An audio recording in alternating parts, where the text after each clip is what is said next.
Sampurasun, Mugia Rahayu Sagung Dumadi, mengubah ramalan nasib dan karma buruk.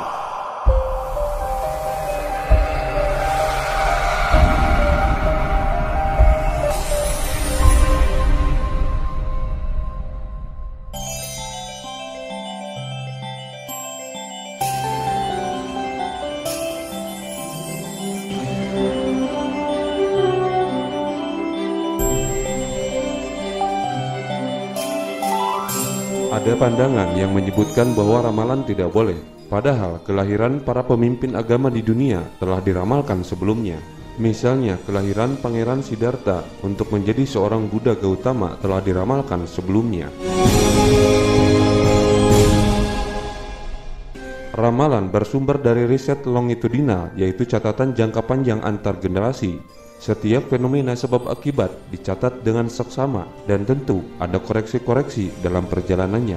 Itulah yang dilakukan oleh para leluhur kita. Sejak zaman dulu dia mencatat setiap fenomena, kemudian didokumentasikannya untuk menjadi pegangan di masa depan. Jadi, ramalan tidak berarti dari bisikan makhluk astral atau makhluk gaib. Ramalan berdasarkan petunjuk-petunjuk yang ada di sekitar kita. Dan kita percaya bahwa apapun yang terjadi di dunia ini tidaklah kebetulan. Setiap peristiwa yang terjadi disebabkan oleh sebab sebelumnya. Sumber informasi bisa diambil dari tanda alam seperti langit, awan, dan planet-planet. Adalah contoh ramalan cuaca berdasarkan pertanda di langit. Ada lagi ramalan berdasarkan guratan garis tangan yang disebut dalam ilmu palmistry, seperti yang sering kita bahas dalam video-video sebelumnya.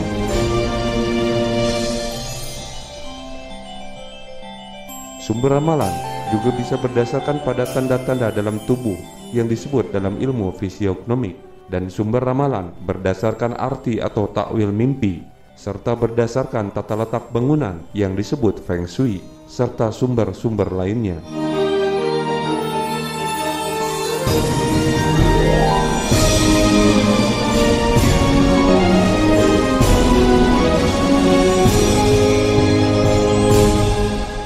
Hubungan ramalan dan karma.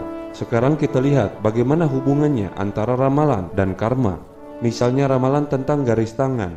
Garis tangan tertentu adalah dilahirkan oleh karma yang bisa dibaca. Misalnya petunjuk garis tangan memberitahukan bahwa pada umur tertentu mengalami suatu peristiwa tertentu. Dasar dari ramalan garis tangan adalah seperti ramalan cuaca. Misalnya diramalkan bahwa besok Jakarta akan hujan. Mengapa bisa diramalkan bahwa besok Jakarta akan hujan?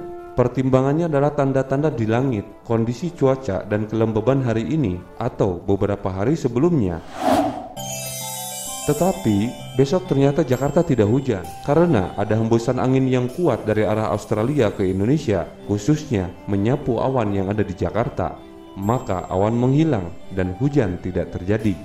Demikian pula dengan ramalan nasib. Bila ramalan cuaca penting bagi flight plan, ramalan nasib penting bagi life plan atau rencana hidup Anda.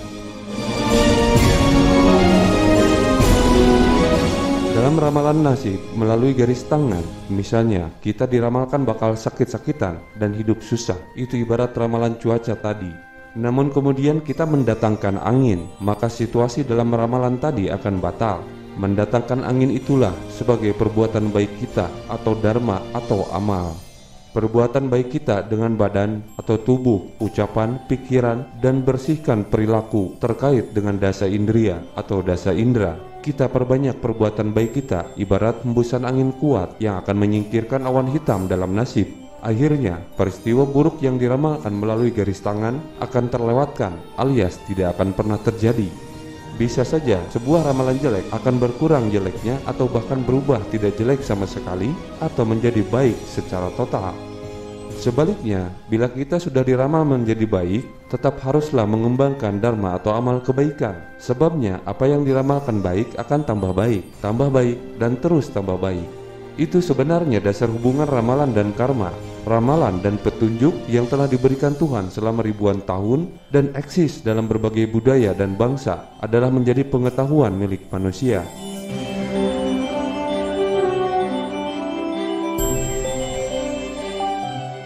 Solusi menghadapi ramalan buruk dengan kias. Ramalan-ramalan dan kias. Kias adalah proses tradisi sebagai tolak bala. Anda barangkali pernah mendengar bahwa ada ritual ruwatan. Apakah Anda pernah mendengar potong rambut, ritual siraman atau mandi? Iya, itu sebenarnya kias atau tolak bala terhadap karma buruk atau suatu perilaku kita dalam menghadapi ramalan nasib. Prosesi potong rambut ada dalam berbagai budaya di seluruh dunia. Pertanyaannya, kenapa rambut yang harus dipotong? Kisahnya terkait dengan budaya masa lampau. Di dalam budaya leluhur kita di Pulau Jawa, orang-orang berambut panjang. Pun demikian di negeri Tiongkok saat itu. Dalam film-film Tiongkok, kita sering melihat para jagoan kungfu itu berambut panjang. Panjangnya rambut mereka bukan karena tak mempan dipotong alias kebal, tetapi mereka bangga dengan rambut dan sangat menyayanginya, maka dipanjangkan. Dengan demikian, ritual potong rambut adalah bentuk pengorbanan kita untuk menyatakan siap mengorbankan apapun yang paling disayanginya demi kebaikan hidup. Namun, potong rambut bukanlah berarti potong sial. Potong rambut dan mandi bukan berarti memindahkan keburukan pada rambut yang kemudian dipotong dan dibuang, tetapi merupakan kias sebagai bentuk kesiapsediaan diri untuk berjuang mengatasi kesulitan. Ini yang disebut dengan kias. Ingin memperbaiki nasib mudah dibicarakan, namun sulit untuk dikerjakan. Walaupun dalam hati mengerti sekali akan sebab-sebabnya mengapa hal ini terjadi pada diri kita, tetapi untuk mengerjakan secara konkret akan terasa sangat sulit. Sebab harus memberikan pengorbanan tertentu, korban waktu, pikiran, tenaga, uang, dan lain-lain. Pun semua itu harus dilaksanakan secara terus-menerus, barulah berhasil. Tidak sedikit orang pada permulaannya penuh dengan kepercayaan, tetapi setelah melalui jangka waktu tertentu tetap tidak menampakkan hasil, maka ia putus asa, timbullah keraguan-raguan, bahkan melepaskan atau membatalkannya. Ia lebih sudi menjadi hamba nasib buruknya. Itulah kesulitan manusia. Justru kesulitan bukan untuk dihindari, tetapi untuk dihadapi. Tidak ada yang bisa menghentikan orang dengan sikap mental yang tepat untuk mencapai impiannya. Tidak ada di bumi ini yang dapat membantu orang dengan sikap mental yang keliru.